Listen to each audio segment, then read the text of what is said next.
ગુજરાતના જળ સંપત્તિ અને પાણી પુરવઠા, અન્ન નાગરિક પુરવઠા અને ગ્રાહક સુરક્ષા મંત્રી શ્રી કુંવરજીભાઈ બાવળિયા આજરોજ કચ્છ જિલ્લાની મુલાકાતે પધાર્યા હતા।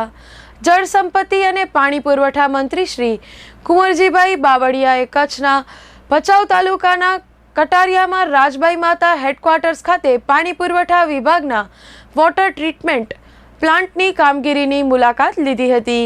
આ મુલાકાત દરમિયાન મંત્રીશ્રીએ ઉપસ્થિત અધિકારીશ્રીઓ પાસેથી વિગતો મેળવીને જરૂરી માર્ગદર્શન પૂરું પાડ્યું હતું।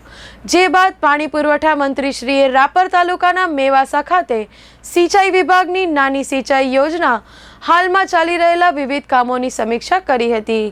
પેયજળ સહિત સિંચાઈ વિભાગના કામો ઝડપથી પૂર્ણ થાય અને લોકોને તેનો લાભ મળે તે દિશામાં કામગીરી કરવા મંત્રીશ્રીએ સંબંધિત અધિકારીશ્રીઓને સૂચન કર્યું હતું।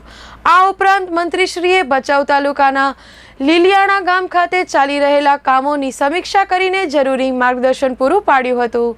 આ મુલાકાત કચ્છના જિલ્લા પંચાયત પ્રમુખ શ્રી જનકસિંહ જાડેજા, વિવિધ પદાધિકારીશ્રીઓ અને પાણી પુરવઠા વિભાગ તેમજ સિંચાઈ વિભાગના ઉચ્ચ અધિકારીશ્રીઓ ઉપસ્થિત રહ્યા હતા।